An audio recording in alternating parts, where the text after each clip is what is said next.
Hoarder ng alcohol, magkaka-lockdown sa NCR.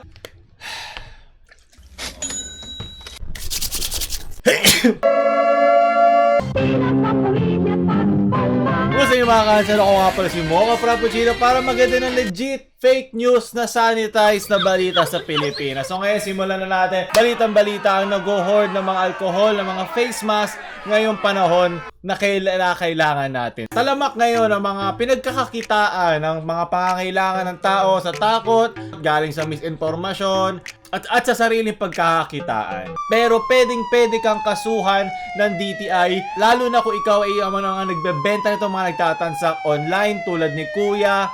Magaling!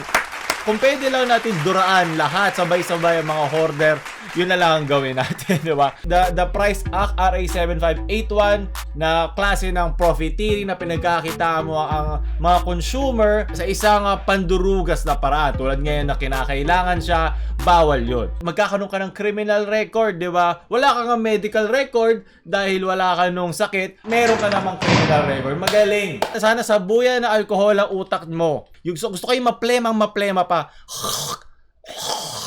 Yan, mga gano'n. Mga kulay green. Magaling. Sana ay nakakatulog ka sa gabi sa ginagawa mo.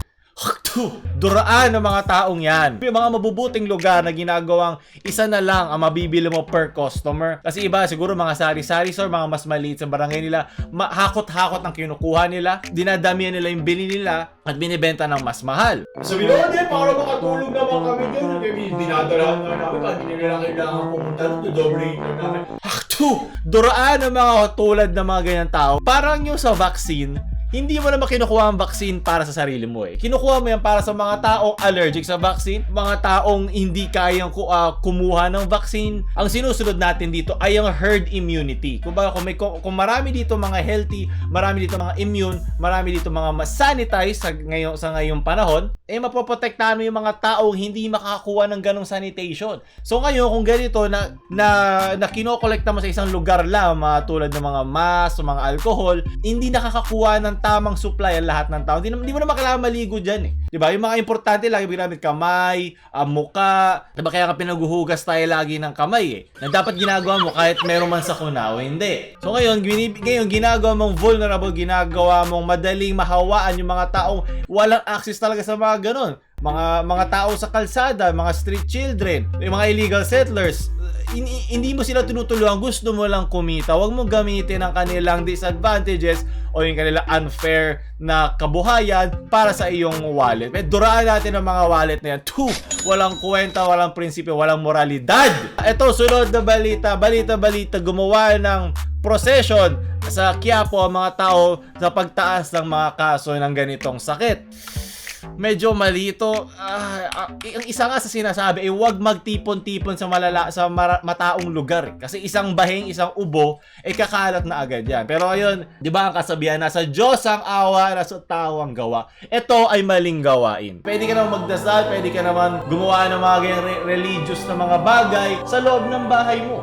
Pero kailangan ba tipon-tipon kayo? May wifi ba sa bahay na kailangan kumonekta ang Diyos? Hindi naman ganun eh. Kahit saan pwede, di ba? Hindi nyo kailangan pumarada sa labas at kinakalat mo lang ang realidad na itong gustong-gusto ng mga ganong klaseng sakit. Sa wakas, sige ikalat yun. Tinutulungan nyo lang dito yung sakit na kumalat lalo. Gusto nyo ba yung gupit ko? Diba? Parang sakit din. Barbero ka talaga nung ginawa mo sa buhok ko. Pero at least nakalabas pa ako ng bahay. Speaking of lumabas ng bahay, sunod na balita na nagkaroon daw ng mga misinformation na magkakaroon daw tayo ng lockdown. Pero hindi po PNP ang gagawa nun. Yung NDRMMC na National Disaster Risk Reduction and Management Council. Yan yung mga nagte-text na lang sa'yo kahit wala kang jowa. Sila ang magsasabi niyan, hindi ang PNP. So, antayin natin ang mga balita tungkol dyan. Pwede ba pagtitingin kayo ng mga posts sa Facebook, wag kayong mga tito at tita. Tignan nyo naman yung source bago nyo i-share ulit. Nagkakalat na misinformation.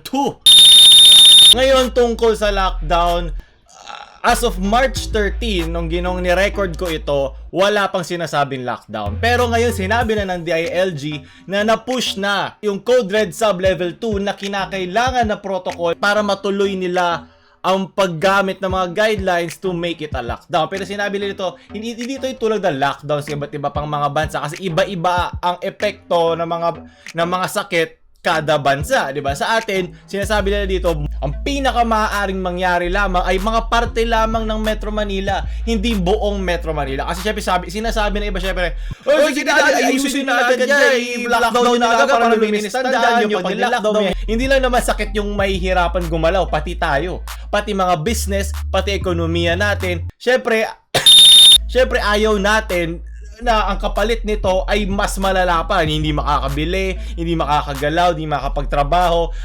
Siyempre yung mga bata tuwan-tuwa dyan. Hindi nga pupunta sa eskwela matagal laro ako Minecraft, Roblox. Paano naman yung kikitain ng kanilang mga magulang, di ba? Paano naman yung mga business owners? Yun yung mga, di ba, pag kasi nagpapanik ka, nagnanarrow down yung vision mo, nagdediretso yung mata, hindi mo nakikita yung buong picture. Yun ang iniisip na ating mga government official, ng DOH. So ngayon papapasok na tayo sa Code Red Sub Level 2, maaari na sila mag-lockdown. Iba kasi mga news media, ang ginagamit na term ay lockdown agad. Kahit yung mga araw pa na bago dumating ang March 13, gumagamit sila ng mga ganong term kasi parang ganon din daw. Medyo may gray area kasi yung term na community quarantine sa lockdown, mas solid yung lockdown eh. Di ba kunyari merong babaeng mabait sa'yo, akala mo crush ka. Ang mga sulyap ko gilid. Pero baka mabait lang siya. Binibigyan mo na agad ng label kahit hindi pa naman yun. Kahit parang ganun, hindi pa rin label.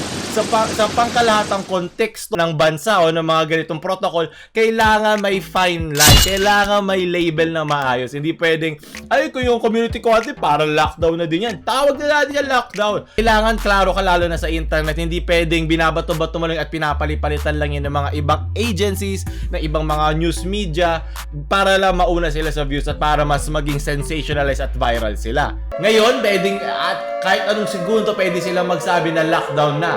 Pero hindi yun tulad ng buong Metro Manila. Pinipili lang, inaaral yan ng ating mga biodisease experts, yung mga frontline dyan sa mga ganyan, ang pumipili kung sa mga lugar, ano yung mga pwedeng barangay, ano yung mga pwedeng subdivision. Pero buong Metro Manila, hindi pa ganun kalala para gawin yun. Hindi mo pwede unahan yun kasi ang kapalit naman yun ay yung ekonomiyang makahampas. Hindi pwedeng ayusin yung problema to para gumawa ng isa pang problema, diba? Inaantay niya, may mga protocol na sinusunod yan na pag tumama na dito yung dami ng tao, tumama na dito yung kung anumang protocol, sa kanila i-implement yung ganitong galaw. Hindi pwedeng pitik agad, automatic agad lahat. Yung term nga nila, automatic yun. May mga kailangan tumama mga factors bago gumalaw ang ating gobyerno. Huwag nyo sila madaliin dahil iniisip niya ng maraming team, hindi lang isang tao. Hindi yan ang lockdown na hinihingi ko, leche.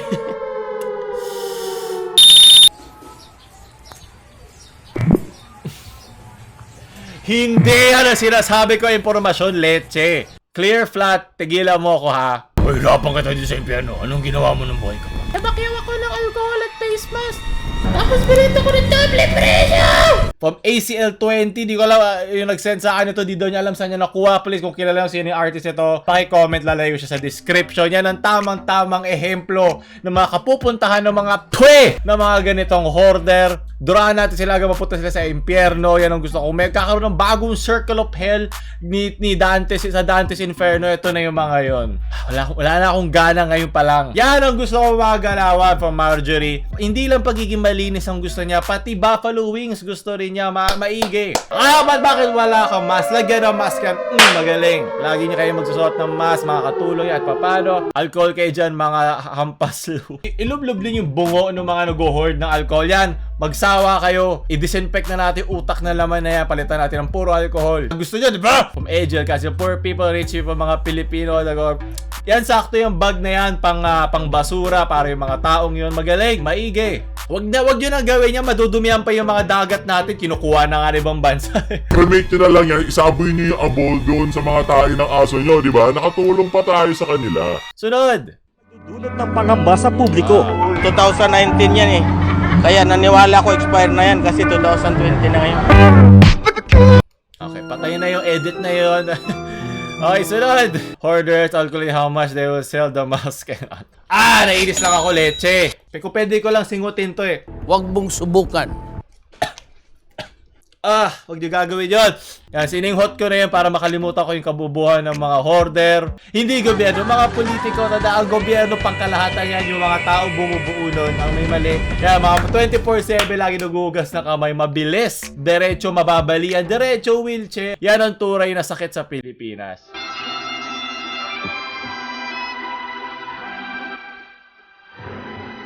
Kaya mga nagkakagulo sa ibang bansa.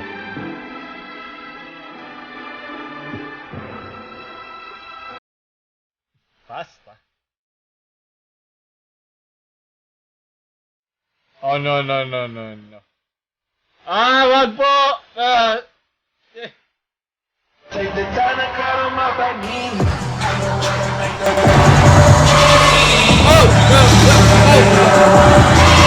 Okay, kailangan ko muna mag-disinfect pagkatapos ko gawin yung ano na yun. Okay, hindi ko pwede pakita. Madidelete tayo na Tito YouTube, hindi pwede. Okay, wala akong pake kung normie pa ang tawag nyo dyan. Importante buhay yung channel, manahimik kayo, mga sakit kayo. Hindi lang pampamilya, pang-sport. Tapusin yung sakit, hindi yung channel natin ha. Sunod, nice, Hermes na mask. Pwede ka na bumili ng kit. Dyan pa lang, mga ng 10 kit para nung sakit para dyan, leche. Sunod, sana joke lang yan. From Carl, anong paabot na po? Ibang pamulis hinihingi niya, hindi yung pang-sanitize. Diba? Maraming tao nagugutom sa ibang bansa. Tama yan. Bakit to nasali dito? Ano ba? Sunod! Wala akong pakialam. Angelo, mga kanta na dapat gawin bago maghugas ng kamay?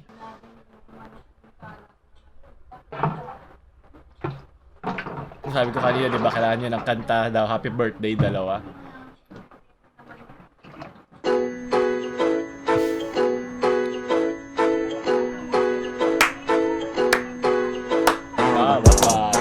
Maghugas ng kamay. Ang weird nga kasi pag pinaghugas ka ng kamay pero lagi walang tubig. So, kami na lang lagi nag-a-adjust. Hey! Ano ba yun? Hey! Siniskwela, Hey! Sayo kanina. Siniskwela, Siniskwela, Siniskwela, Siniskwela, Siniskwela, Okay na yung 30 seconds. Medyo mag-iisang minuto na to.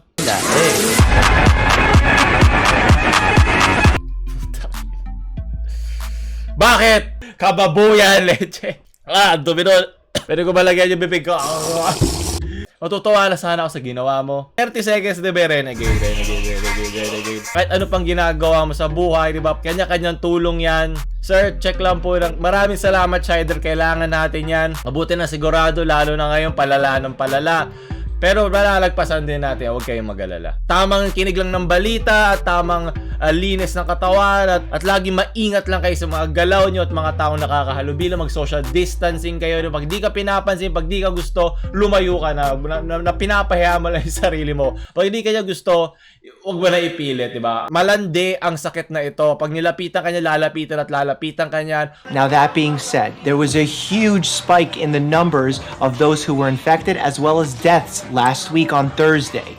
A lot of people started to panic. They started to think that Ayoko na makita yan, umay na ako. Basta, ayun. So, ayun, doon natin sa ating mga balita at memes ngayong linggo. Sana like kayo mag-iingat, maghugas lagi ng kamay. Kung hindi kailangan pumunta sa mataong lugar, wag gawin. Kung hindi wala sa trabaho mo, mag-work at home ka. Gawa ka lahat ng paraan para wag mo na makihalubilo. Kunyari, galit ka sa kanila lahat. Kailangan natin magantay ng sasabihin ng gobyerno, ng mga nakakataas na opisyal na alam ang kanilang ginagawa. Hindi mga conspiracy shit theory sa internet. So, like kayo manonood ng balita tulad nito. So, kita like, maghugas na kamay, mag-sanitize at share sa inyong friends online ha. Huwag nyo nang i-share sa iba nyong phone. Baka may dumi yan, baka may kung anong magsakit yan. At huwag nyo kalimutan mag-face mask. Boca Frappuccino out. Bye.